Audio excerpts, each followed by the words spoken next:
This card is so much fun. It has a lot of movement in it because of the way it's designed. It was made with an SVG file, and I will drop the link so you can go purchase the file yourself. So, first, we're going to start by uploading that SVG file. You're going to click upload, and then you're going to browse on your computer to where you have it saved. So, for most times, it's going to be in your downloads folder, but I've actually moved this to a different location on my computer. So, I am going to go find that folder.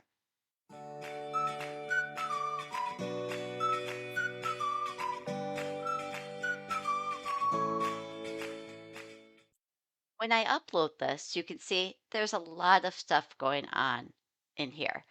Don't worry, I am going to help you figure it all out. You will also see that it goes straight to being saved as a cut image. That's because this is a true SVG file. You don't have to upload it and then remove a background or anything to prepare it. It's a true SVG file, so it's going to default to cut image. So now I just click upload and it's right there.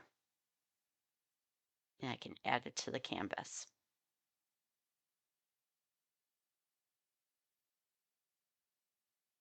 Okay, before ungrouping this project with lock on, size to 20 inches wide.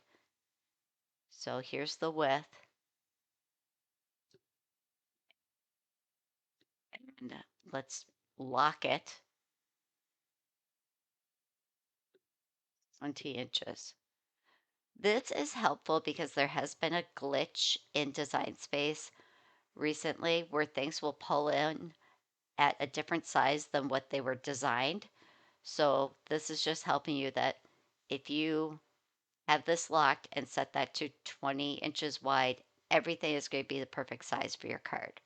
So now I can click out here and start to read through some of this. All of this text we are going to be able to delete, but it's telling us what these different pieces are. So this is going to be the white is for the actual card base. It's the size of an A2 card. Set this line that's going through here to score. Then over here, this is going to be kind of a grid, which is going to make the motion happen. This grayish piece is for the acetate. These are the tracks that help keep everything in place. The um, leaves here are just for decoration on the top. This piece is what's going to look like a dinosaur in motion. We are going to make this piece with the dinosaur cuts and this little diamond shape a print then cut. So to get started and be able to do things with all these different pieces, first we have to ungroup them. And what I'm going to do is delete the text after I've done the step. We already set the size to 20 inches wide, so we can delete that. Okay, change this to a score line. So we're going to go up here and change the operation to score. Then we want to select both of those things.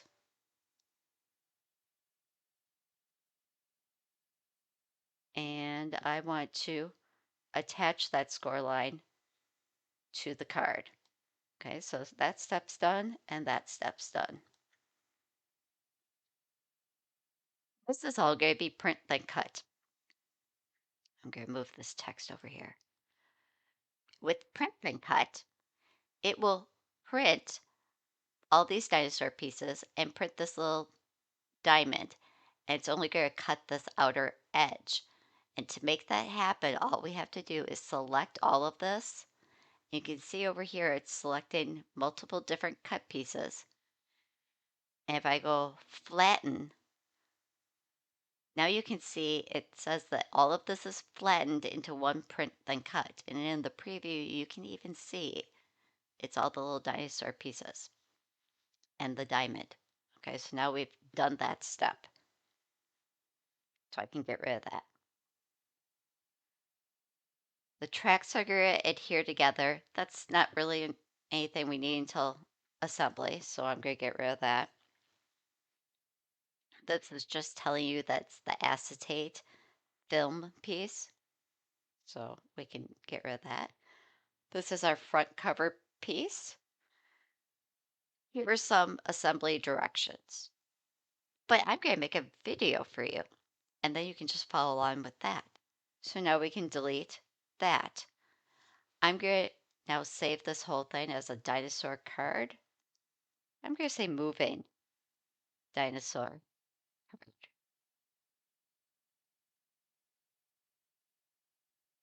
I'm going to save it to my cards collection. Perfect. So now that I have this saved, the next thing to do is click Make It and cut all of these pieces out. Here are all our pieces, including the print then cut piece. So now I can start to assemble things. I'm going to start with the little track pieces. And the reason I'm starting with these is because then I can set them aside and let the glue dry. So I am going to use my Zig two-way glue pen. I like this because then I can just push down with it and get more glue coming out, and I can put it exactly where I want it. And then I can line these pieces up on top of each other and just kind of come around the edges and make sure everything's nice and smooth. I did notice one tiny little piece that I just trimmed off with my scissors there. Okay, you'll notice this grid piece, one of my little lines broke off when I was taking it off the cutting mat. And what I was able to do was save some of the pieces that cut out. I'm going to show you how I'm going to glue that into place and basically salvage this cut. Before I even glue the acetate down, I like to put it in place because then I can kind of see how it's going to sit on this grid. So then I just need glue. I'm again using a glue pen. This one is a fine point, and just putting glue around this outer edge. And then I'll set the acetate on there and set this aside and let the glue sit and harden up because I don't want to be touching it and playing with it while the glue is still wet and sticky. So time has passed and you can see my glue is dry. So now what I want to do is glue these little tracks to this front of the card. Again, I'm going to use my two-way glue pen and just come in and put glue down on this outer edge. One thing to remember, you only need glue on 3 sides of this. And then because this glue is still wet, I can kind of play with it and slide things around and line up those edges nice and smooth. Again, set that aside to dry. And once it's dry, I'm going to show you, you can really see that gap now. Don't worry, I'm going to show you how to fill in that gap. Okay, so let's look at this piece. There are lines that stayed attached to the outer frame, and then there are little pieces that were cut out so that they're visible through it. Basically, I took one of those pieces that I cut out that had stayed on the cutting mat, and I'm now putting glue down right on the front of that acetate, and I'm going to glue one of those little pieces into that gap. So see how it just fills that gap so nicely? And it shimmies around because it's on acetate and it slides, so I can shimmy it into place. But once I get it in place, I'm just going to let the glue dry and it'll fill it in perfectly. Now I have just a gray hard base, and I'm just going to glue this whole assembly to the top of that.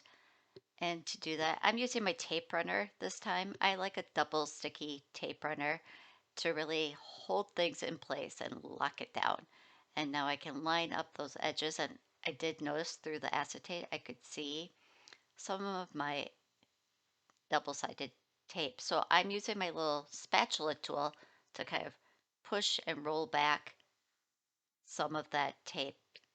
There, now we can't see it through the window. So after that is adhered, it's time to put the dinosaur motion action piece inside. And it kind of just slides in the top half of this and passes through. But then when it moves, you can see the dinosaur moving. I'm sorry, I get so excited because it's just so darn cute.